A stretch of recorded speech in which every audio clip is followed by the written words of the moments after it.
Fernando Villavicencio, candidato a la presidencia del Ecuador. Bienvenido, buenos días. Buen día, la segunda vez. De aquí me fui inspiradísimo a ganar votos y ahora vengo con un montón de votos. ¿Cómo están esas encuestas? La mayoría de encuestas lo ponen en el quinto lugar, ¿verdad? Mito. Al revés. ¿Lo ponen en primero? En primero. ¿Usted está seguro que lo gana? Yo vengo de Azogues, vengo de acá y aquí estoy en todo lado en primer puesto. Perfecto, Fernando. Arrancamos entonces la entrevista. Fernando Villavicencio, quien fue parte de la última asamblea de ese país, completamente una asamblea. Sí, yo creo que de las peores. Bueno, sí, tal vez la peor. Yo entraba con la nariz tapada. Fernando, le hago una pregunta. Usted que fue parte de la asamblea, pues esta asamblea nacional, en vez de trabajar por los ecuatorianos, se dedicó, por ejemplo, un día, el famoso día del bizcocho. ¿Qué hizo ese día, Fernando Villavicencio? ¿Se sirvió los bizcochos o puso su voz en firme para decir qué les pasa? El pueblo se muere de hambre y ustedes en el día del bizcocho. Gritamos, pateamos, casi digo otra palabra con Sofía Sánchez. Dijimos, ¿qué les pasa? Carajo, ¿qué es eso del día del bizcocho? Cuando en este país no hay empleo, cuando no hay educación, no hay salud, cuando no hay leyes para fiscalizar, aquí están aprobando el día del bizcocho. Mañana será el día del yaguarlocro y así por el estilo. Y fue el día de la guayusa. Después fue el día de la guayusa. El día de la guayusa. Y después el día de Papa Aucas. ¿Y qué asambleístas aprobaron eso? Eso es importante. Ustedes tienen uno aquí, que no paga las pensiones alimenticias de sus hijos. Porque 3 legisladores, no pagan las pensiones alimenticias. ¿Cómo un legislador puede ser legislador? ¿Quiénes fueron los que aprobaron el día del bizcocho? Ahí está gente de Izquierda Democrática, del Partido de la Revolución. Me dijeron que no hable de ese partido, de la Revolución Ciudadana. Está también el Partido Social Cristiano. Está el señor Bruno Segovia, también, que es el que no paga las pensiones de sus hijos. Y así por el estilo. Ellos son los que aprobaron el día del bizcocho. Probablemente sus asesores, que debe tener muy buenos, y yo estoy seguro, le dijeron que no hable de algunas cuestiones. Pero ¿sabe qué es lo que más les gusta a los ecuatorianos? Dígame. La plena. Hablar sin problemas. Hablemos entonces sin problemas. Dele. Caso Gabela. El caso Gabela ya se llevó el nuevo informe del perito Mesa. Supuestamente en el gobierno de Rafael Correa se sabía absolutamente todo de lo que sería supuestamente el asesinato de una manera descomunal al general Gabela. Usted pudo ver un videíto que subimos en mi cuenta de Twitter con un gran abrazo. Y Patricia Ochoa de Gabela, la viuda, 13 años que llora la ausencia de su marido, de su amado, saltó y soltó una carcajada, y debe haber sido difícil haberse puesto así media alegre en medio de tanto dolor, y dijo: Fernando, lo logramos, y gracias a ti y gracias a Cristian Zurita. ¿Por qué? Porque gracias al periodismo de investigación es que este caso adquirió nuevamente trascendencia. ¿Qué significa eso para la gente que nos están escuchando? Este crimen corresponde a ese gobierno que no quiero hablar, del prófugo. Mataron a un general del aire, al comandante de la Fuerza Aérea Ecuatoriana, quien estaba investigando la compra de helicópteros DRUF. 4 de los 7 helicópteros se cayeron porque eran malos, recontra malos, porque tenían sobreprecios y fallas. Y eso es lo que decía el general Gabela. ¿Cuánto nos costó eso a los ecuatorianos? $70 millones. 70 millones de dólares. Eso nos faulearon, eso se robaron, eso se llevaron. Podían haberse robado toda la plata del mundo, pero mataron a un comandante de la Fuerza Aérea. Eso es mucho peor, eso duele mucho más. ¿Y qué es lo que se reveló en el informe presentado por el perito Mesa, que reconstruyó el caso? Primero, que el informe ocultaron. ¿Quién ocultó el informe? El prófugo. Porque era el prófugo el que tenía el informe donde se señalaba que el crimen no era un crimen común. O sea, no era que un sicario entró a la casa a robar en la casa del general Gabela en Guayaquil. No, entraron pagados. Eso se reveló.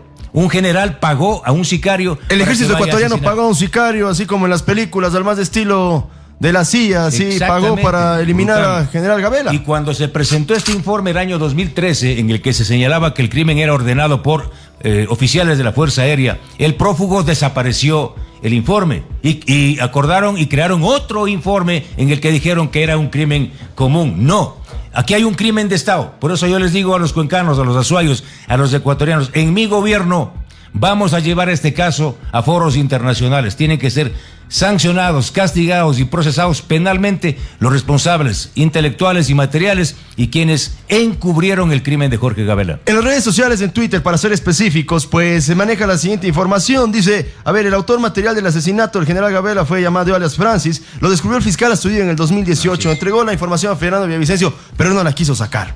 Yo publiqué toda la información, pero está publicado. Lean. No sean así ciegos. Lean 5 reportajes. Por eso el perito Mesa dice: gracias al periodista Cristian Zurita. Cristian Zurita trabaja conmigo. Por supuesto. Gracias Código al Vidrio. periodista Cristian Zurita se logró ubicar esa información. Lean bien. El mejor escenario para Fernando Villavicencio: pasan los meses, llega a ser presidente de la República del Ecuador. Después de 4 meses, Leonidas Issa le monta un paro, empieza a destruir los bienes estatales. ¿Qué hará Fernando Villavicencio? Y mejor aún, ¿qué piensa sobre todo sobre Leonidas Issa?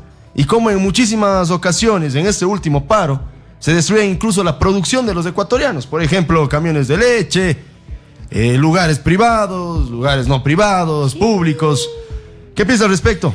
Yo me llevo muy bien porque vengo de ahí, con el movimiento indígena. Yo lideré con ellos las marchas más importantes del año 92 cuando era peladito como tú y periodista.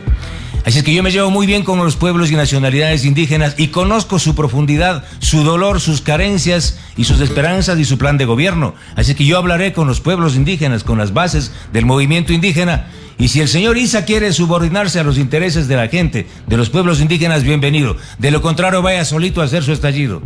Lo digo porque usted en el 2003, cuando trabajaba en Petroecuador, usted también se paralizó. Y con muchísima de la gente que trabajaba en Petroecuador. Y esos días, Petroecuador no tuvo petróleo. Y eso nos costó muchísimo a los ecuatorianos. Después ustedes sacaron un comunicado para explicar el por qué argumentaban eso, sobre la privatización de Petroecuador en el gobierno de Gutiérrez. Pues evidentemente claro, está mal privatizarlo. Pero ¿por qué lo hizo? ¿Por qué yo tuve la culpa de eso? Y el país dejó de producir petróleo. No paralizamos la industria. Lo que hubo es una huelga de los trabajadores en contra de la privatización. Y en este país creo que la gran mayoría está en contra de que te vendan sus principales recursos públicos estratégicos a precio de gallina con peste. Pero nunca llegamos a los extremos de hacer lo que hizo el señor Issa, ¿no?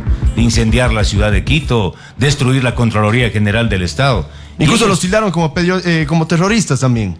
Pero por supuesto, sí. Haz que el señor Issa siga nomás preparando su estallido, que yo conversaré con los pueblos indígenas y vamos a responder desde mi gobierno a todos los requerimientos de las organizaciones sociales e indígenas del país. ¿Qué piensa de Guillermo Lasso? Pero por favor, no se guarde nada. Créame, porque probablemente su equipo, sus asistentes le dijeron, no lo diga, sí lo diga, pero yo vuelvo y le repito, lo que la gente quiere escuchar es lo que en verdad usted siente sobre Guillermo Lasso. Mis asesores me dijeron que diga que a él no le gustan los zapatos rojos, que todo fue un invento. Yo voy a decir lo que yo quiero y lo que yo creo y lo que yo siento. Es un gobierno blandengue, es un gobierno que pactó con sus enemigos, es un gobierno que alimentó a los cuervos que ahora le querían sacar los ojos. Recuerda tú sabes, tú eres un buen periodista. ¿Quién? O sea, él pecó de buenito, Lasso. De Gil. Pecó de Gil. De Gil, porque fue a pactar con Correa y con Nebot. O sea, ¿alguien podría pactar con Correa y con Nebot? Qué miedo, ¿no? Entonces, alimentar a los cuervos para que les saquen los ojos. Y luego desarmó. Pero, ¿quién aprobó la ley impuestera? A ver, tú sabes. ¿Quién aprobó la ley, ese garrotazo impuestero a todos nosotros? ¿Quién aprobó? La gente de Cuenca sí sabe. Por supuesto, la gente de la asamblea, pues. El partido del prófugo. El RC. El partido del prófugo fue el que digamos se RC porque si no... Eres de la Revolución Ciudadana. Si no soy ellos odiador. son los que aprobaron con su abstención la ley impuestera, que es un garrotazo a los ecuatorianos. Nosotros no. Nosotros condenamos eso. ¿Quién ayudó a la salida de Jorge Glass de la cárcel? Pues evidentemente también, eso es algo político, ¿no? Pero con un informe del SNAI, pues, por de supuesto, Guillermo Lasso. Por supuesto. ¿Quién ayudó a la salida del otro sentenciado por corrupción, Alexis Mera? Pero vuelvo y le pregunto, Lasso. entonces, él peca de Gil, pero no era malintencionado. No, pues el que peca de Gil es doblemente malintencionado. Hace más daño. Pero claro, es peligroso. Un estúpido con poder hace más daño que una bomba atómica. Más peligroso, exactamente, que un ascensor. Perfecto. Fernando, en materia ya de la presidencia, ¿qué vamos a hacer con el Seguro Social? $600 millones anuales en déficit, 2.200 en pensiones.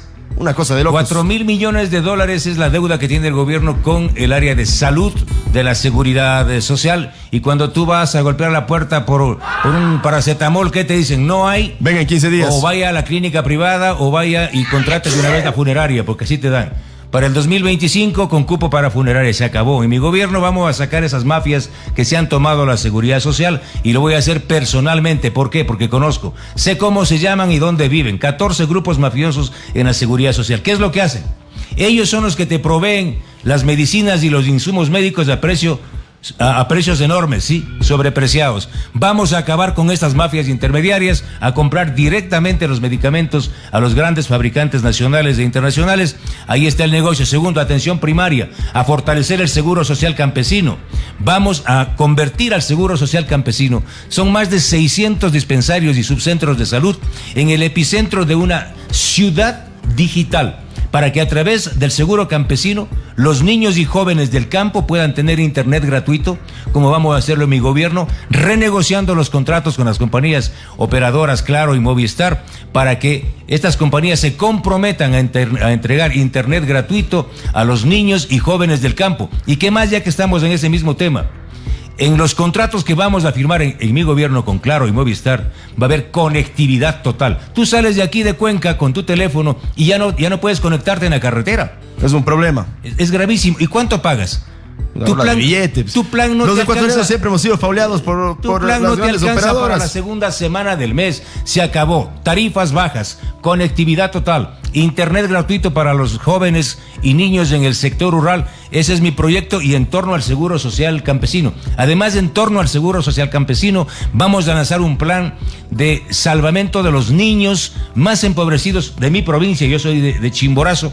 40 de cada 100 niños de Chimborazo sufren de desnutrición crónica. Lo propio en la provincia de Esmeraldas y en la provincia de Santa Elena. Vamos a iniciar un plan con el seguro campesino, teniendo como centro de este trabajo para resolver el tema crónico de la salud de los niños y el hambre crónica que sufren ellos. La seguridad de este país. ¿Qué vamos a hacer con los lobos, con los choneros? ¿Qué vamos a hacer con los R7 y las águilas? La lucha contra el crimen organizado no se reduce exclusivamente al uso de las armas para someterlos. Por ahí anda un Rambo de PlayStation diciendo que hay que someter nomás. No.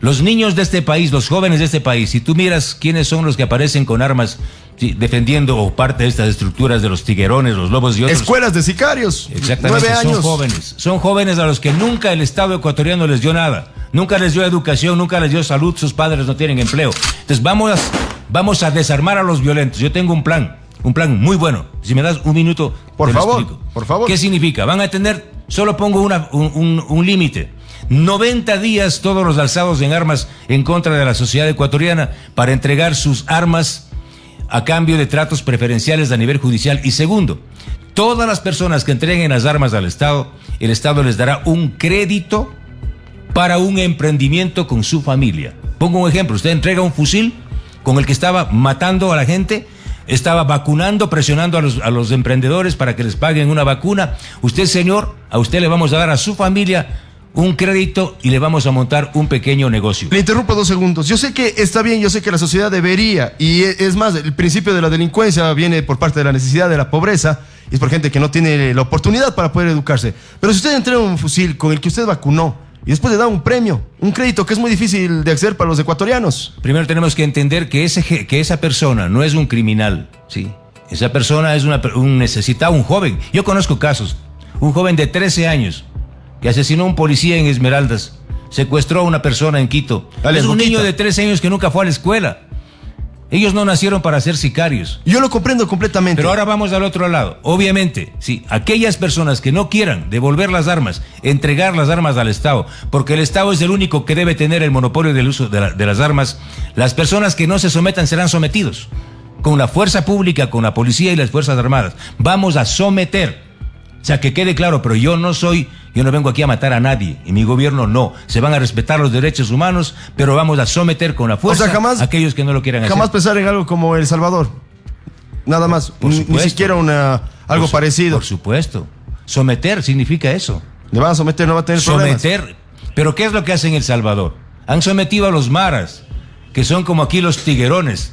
Pero en El Salvador no hay un solo cabecilla preso, no hay un solo capo. Aquí vamos a someter a los capos, vamos a apresar a los capos del narcotráfico.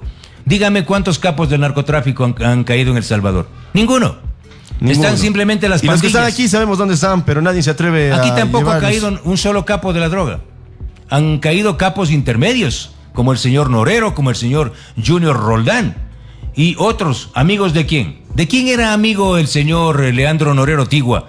jefe, capo del cartel Jalisco Nueva Generación. Bueno, yo no sé si era pana o no era pana, pero fotos habían, eso sí, y las vimos todos. Dígalo. Sí, pues, por supuesto, pues con Rafael Correa, y lo veíamos. No, él. Y lo veíamos también en una foto con Jorge Glass. Con Jorge Glass, Claro. o sea, a eso iba, con Jorge Glass también. Entonces, ¿eso qué revela? Revela que el narcotráfico y estas estructuras criminales están vinculadas a los grupos políticos, a quienes manejaron el poder político de este país. Por eso nuestra propuesta es someter a las mafias políticas. Son esas mafias políticas las que viven financiadas por el narcotráfico, las que van a ser desmanteladas en mi gobierno. ¿Sabe cuál es el problema, Fernando? Y creo que los ecuatorianos también lo pensamos. Se viene campaña, se vienen los discursos, se vienen las entrevistas, ustedes nos hablan bonito, tienen todas las intenciones, pero a la hora de la hora no podemos salir del país en el que hemos entrado y queremos desesperadamente tener un cambio y queremos tener futuro. ¿Por qué tuviéramos que creerle? Porque yo me he jugado la vida, yo no vengo ahora.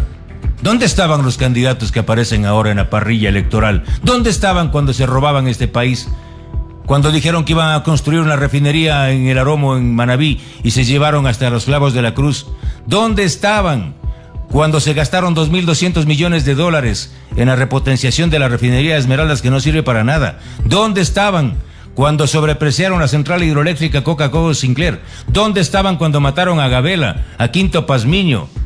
¿Dónde estaban cuando mataron a Fausto Valdivieso? ¿Dónde estaban estos chicos? ¿Estudiando con Papito? Suerte las de ustedes de estudiar. ¿Dónde estaban ustedes? ¿Construyendo un cable submarino? ¿Dónde estaban todos los candidatos? ¿Vendiendo platanito con Papito? No. ¿Dónde estaba Villavicencio? Ustedes saben, los cuencanos saben dónde estaba Villavicencio. Estaba peleando en este país. Y estaba fuera de este país. ¿Y por qué? No Por haber escrito. Por haber escrito reportajes. Y si quiere que le diga una cosa, yo subía de periodista, la respeto muchísimo. Es más, trato de emularla. Ya la parte de asambleísta me queda debiendo demasiado. Y le soy sincero. Dígame, le soy sincero. Dígame cuáles son las deudas de la asamblea. Bueno, yo me esperaba otro tipo de Fernando Villavicencio en la asamblea. Me esperaba un Fernando Villavicencio que iba a ir contra todo, contra Lazo. Pero al final, le prometo, pero es que al final parecía aliado. Pero mire, lea el Universo del día de ayer. Sí. ¿Qué es lo que confirma el Universo el día de ayer con información de la Fiscalía General del Estado?